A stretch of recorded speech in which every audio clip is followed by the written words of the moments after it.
Todd was recording and he wanted to look back at the images. He caught this: a man baby, a toddler. Hi, my witches and norms. Welcome to my channel. How are we doing today? Happy Wednesday.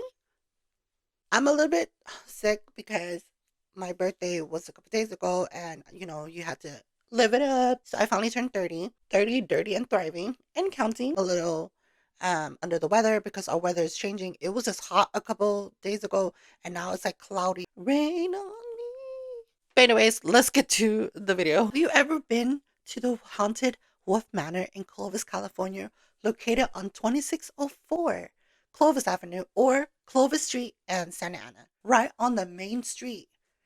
Literally, you can see it. Well, not now because it's been demolished, but we'll get to that later. Now, the owner of the house at the time was Anthony Andriotti.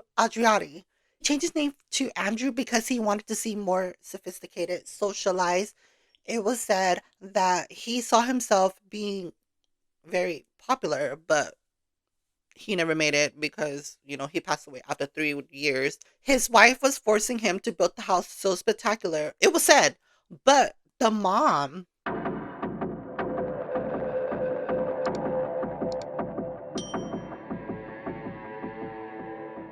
after the dad passed away, the mother, Philomena, remarried. She bought the house for him and the kids. Well, Anthony grew up and he, took care of the house. And, and then when the mom passed away, he was the only one that was in line to take care of the estate. Well, he was broke and he got a job. He was driving the celebrities back then in Clovis. He saw himself as a celebrity too.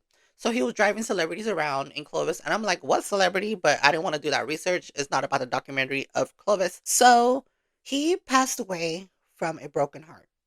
Now, they found cirrhosis in his liver, meaning he died from cirrhosis. So rumors speculated that he was drinking till he smaton, right? Well, Donna Wilson did a research and reached out to his grandniece or cousin, and she said no, he died from a broken heart because he lost the house. Now, the house has brought many owners despair. There was another guy died from an aneurysm in the office because back then, okay, the house is 8,000 acre wide and 4 story feet tall. Now, in the back of the house, it was more of a building too, like connected to like a hospital. And those are all like patients that would just go there to pass away.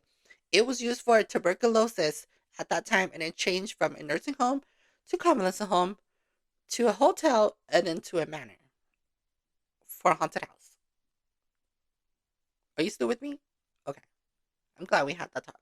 So you need to catch up. Here is a timeline that the house was being used. In 1922 to 1927, it was used as a resident home for Andrew, because he changed his name, Anthony Andrew Andriotti. 1935 to 1942, it became a Hazelwood Sanitarium. 1942 to 1960, Clovis Avenue Sanitarium. 1960 to 1992, it was a Clovis nursing home. And in 1996 to 2007, it became Annabelle Estate.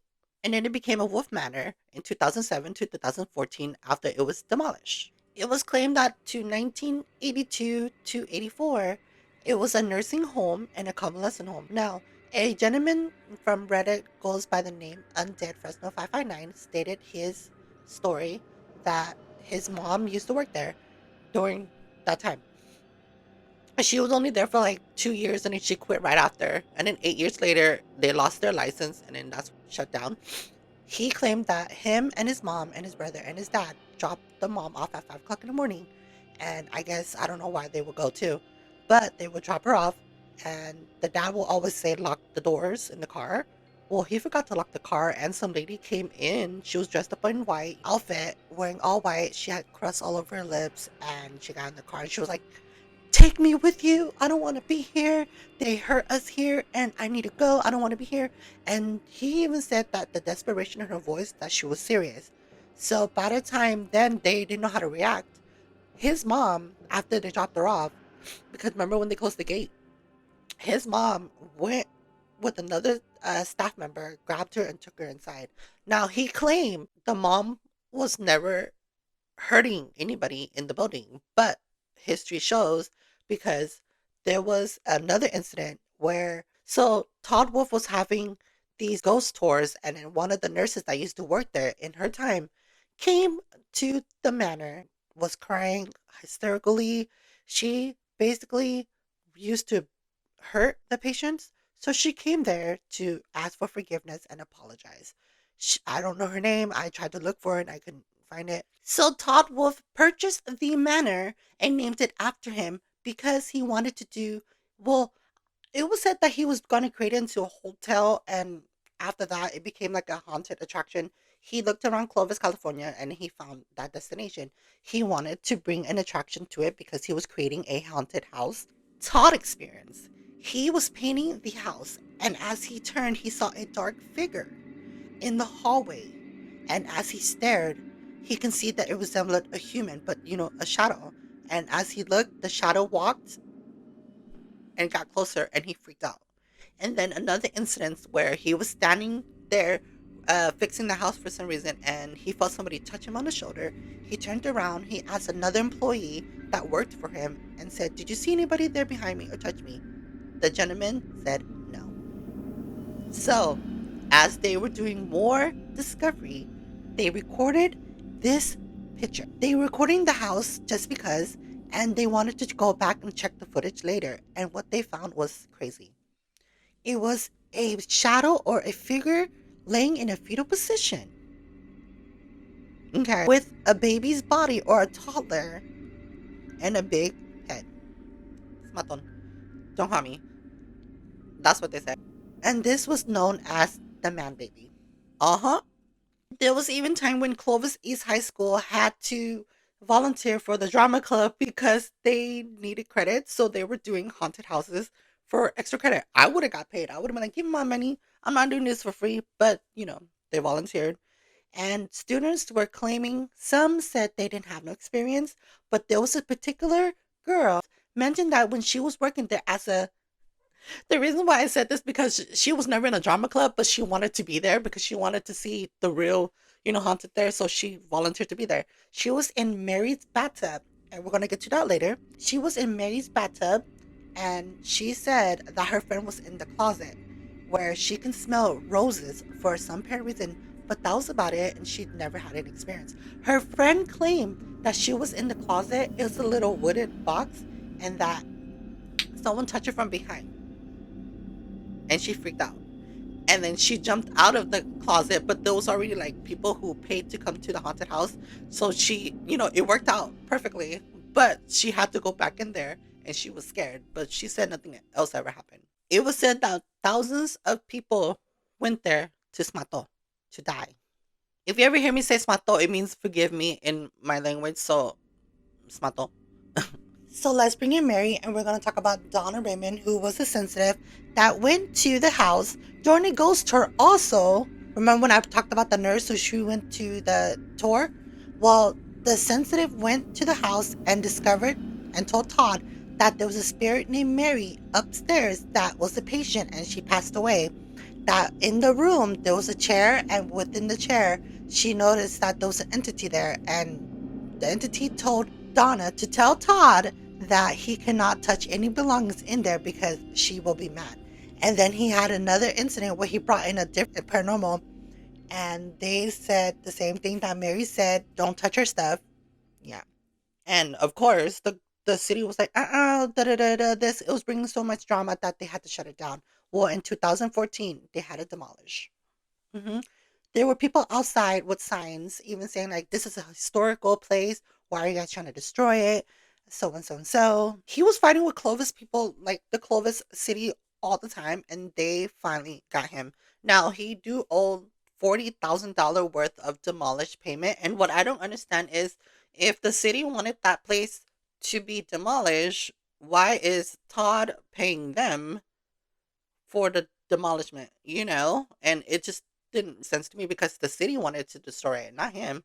So why is he paying for it? And then I found out that he only owned 1 acre of the land, and that was just the parking lot. So technically, the house was not his, or so I read.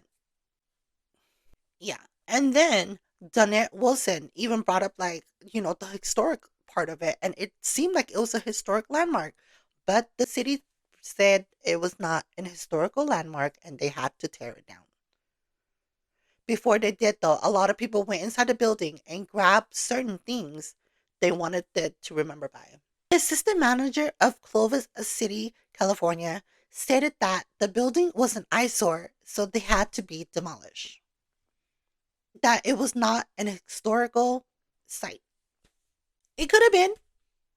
He should have never destroyed it. There was thousands of people who travel all around the world, including England, to come and see the manor. It could have been a historical site. It could have been something that Clovis was known of.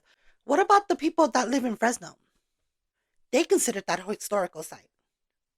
The fact that you destroyed it because it was an eyesore. It was bothering you. It wasn't bothering us. And coming from someone who lives in Clovis, I don't think you should have tore it down. That is considered something historical because of Andrew or Anthony Andriotti. His family was the first descendant to come to Clovis to build their life here.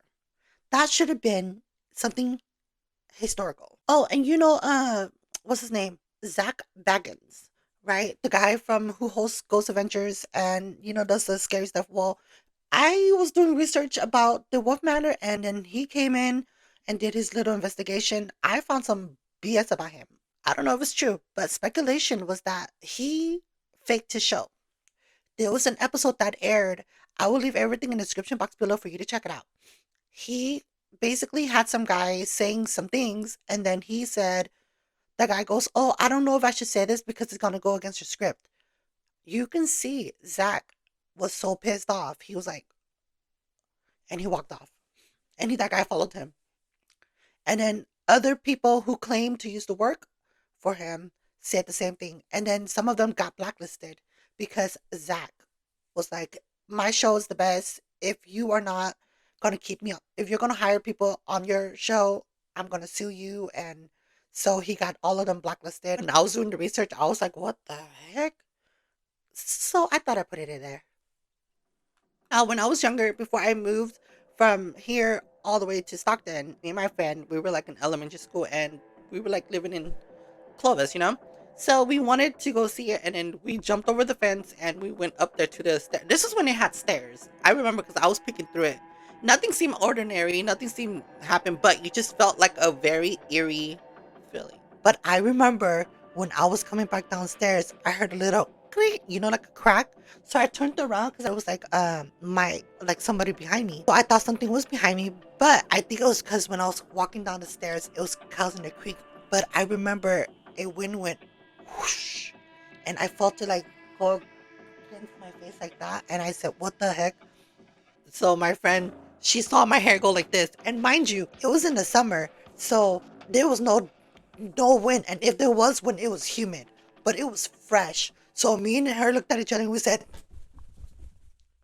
and we took off.